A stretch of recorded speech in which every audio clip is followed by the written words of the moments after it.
Good morning and welcome to another episode of SmartFox TV.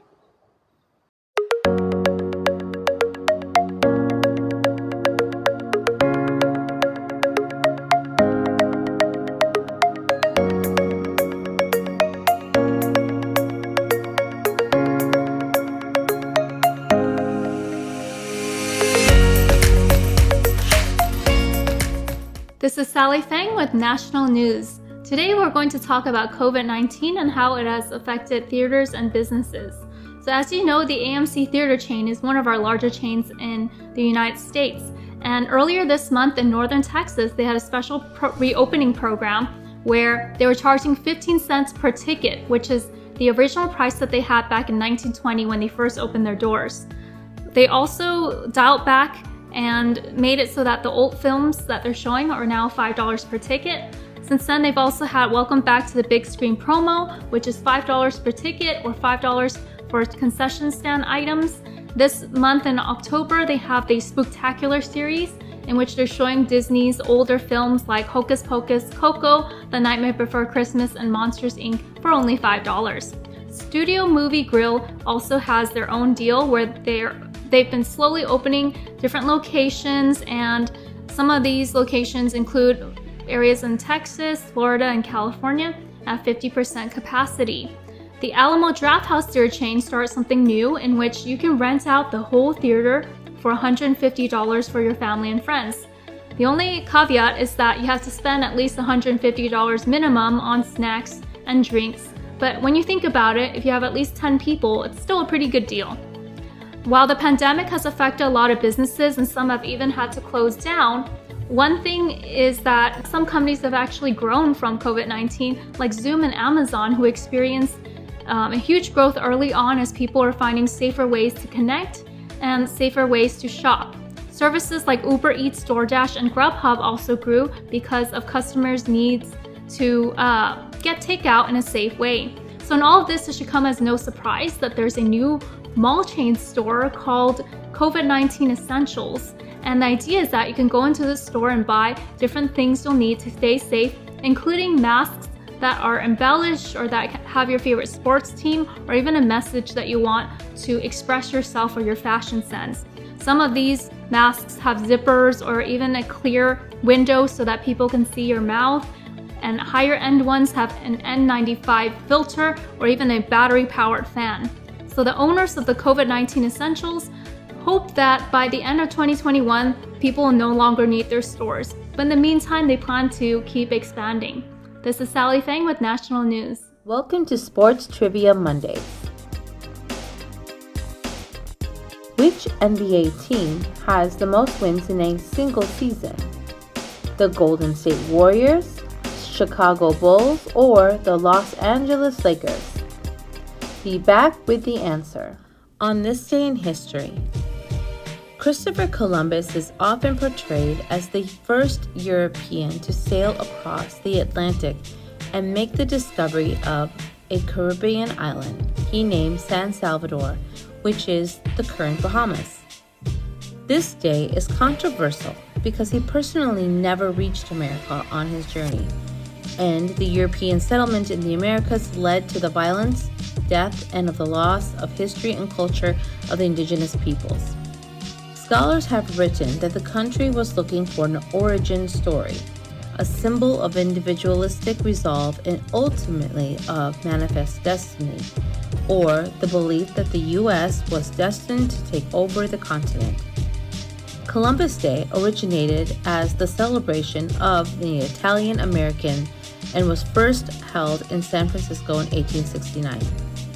The first statewide celebration was held in Colorado in 1907, and then in 1937, Columbus Day became a holiday across the United States. In 1977, the International Conference on Discrimination Against Indigenous Populations in the Americas was sponsored by the United Nations, began to discuss replacing Columbus Day in the United States with a celebration to be known as Indigenous Peoples Day.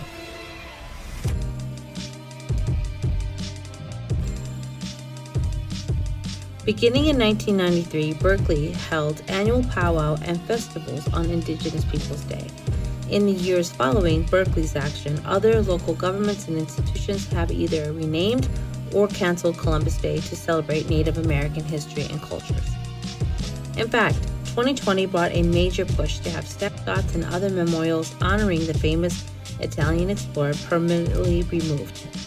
Indigenous Peoples Day is dedicated to honoring the contributions, history, and cultures of the Indigenous Americans or Native Americans. But most people in the United States are still learning about the alternative to Columbus Day. Quote, "It's really exciting that cities and states are acknowledging the history with the holiday and making that transition and change. A young Native American people with energy and their access to social media have come to the forefront of the movement in recent years. Those kinds of conversations have really been pushed forward in recent years to changing what students learn in classrooms and reflecting a more accurate history," end quote.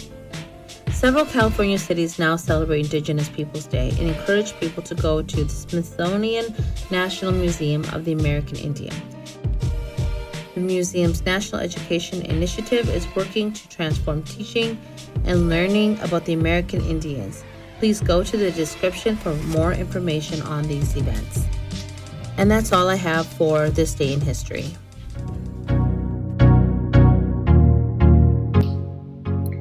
Hi everyone! This morning we have DJ Brown joining us from Menifee, California. He is a personal trainer and a strength and conditioning coach. He works with adults as well as student athletes. Good morning, DJ. How are you doing? I'm doing all right. How are you? I'm doing great. Thank you for asking. And just to say again, thank you so much for being on SmartFox TV. Oh, thank you for having me. Thank you. So just a small background here. Because of the pandemic, for others at least, we're seeing that shift of going to the gym, going out for a run, to buying equipment for the home and working out there. So I know for a fact Amazon and Walmart were running out of affordable equipment for people to order online because people were beginning to shift from, working out in the gym and other places to working out from home in the last few months. And those companies were definitely not prepared for that. But the fact of the matter is, you don't always have to work out with equipment or weights. Isn't that right?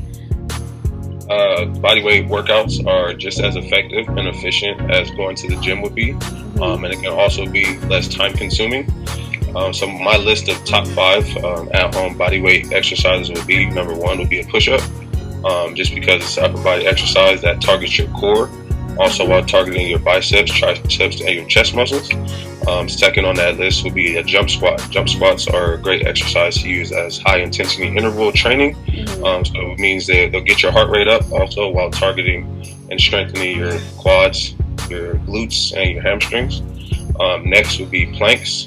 Planks are an overall core strengthening exercise as well that helps strengthen your shoulders, your back, your triceps, biceps, and your abdominal muscles.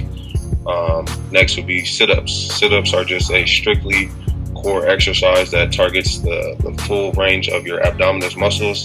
So it just targets straight abs. So it's just a great core strengthening exercise.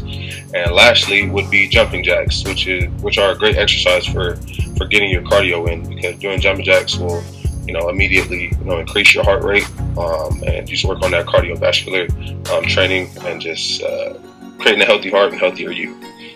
So with all of these exercises, to do all these exercises, I recommend doing at least 3 sets of 10 to start out for my beginners when it comes to doing the push-ups and your jump squats, and then ranging into our planks, our jumping jacks, and what was the next one? I forgot what it was. I got out of order. Push-ups, jump squats, sit-ups, planks, jumping jacks.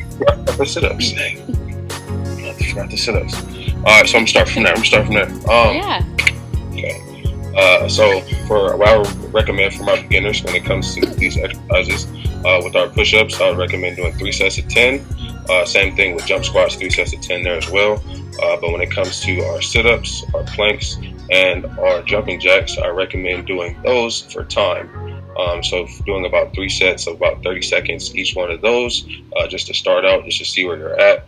would be a great way for everyone to start out and just see where you can progress from each one of those exercises.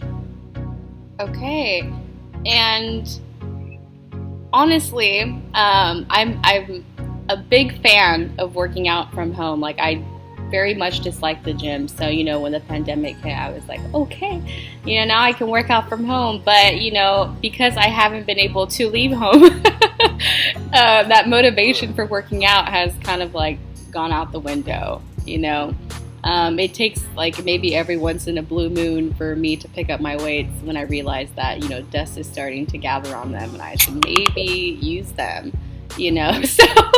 So with that said, do you have any words of motivation for people to become active again or to get active?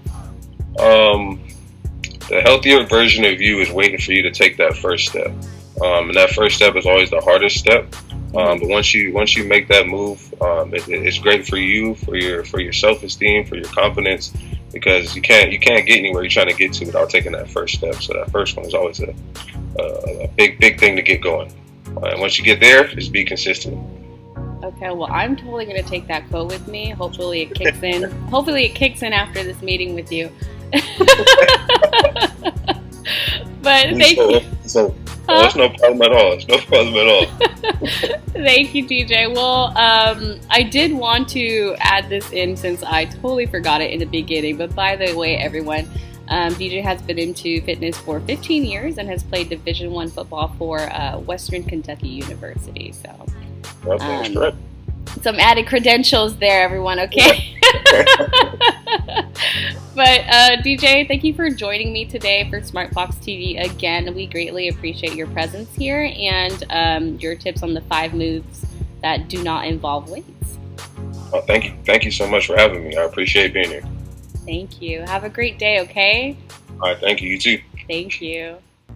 The NBA team with the most wins in a single season is the Golden State Warriors. In 2016, the Warriors won 73 games, beating the 1996 Bulls with 72 wins. Thanks for playing Sports Trivia Mondays. Thanks for watching SmartFox TV. I'm Chris Yates. I'm Kim. I'm Sally. I'm Tracy. Until next time, stay foxy. Stay foxy.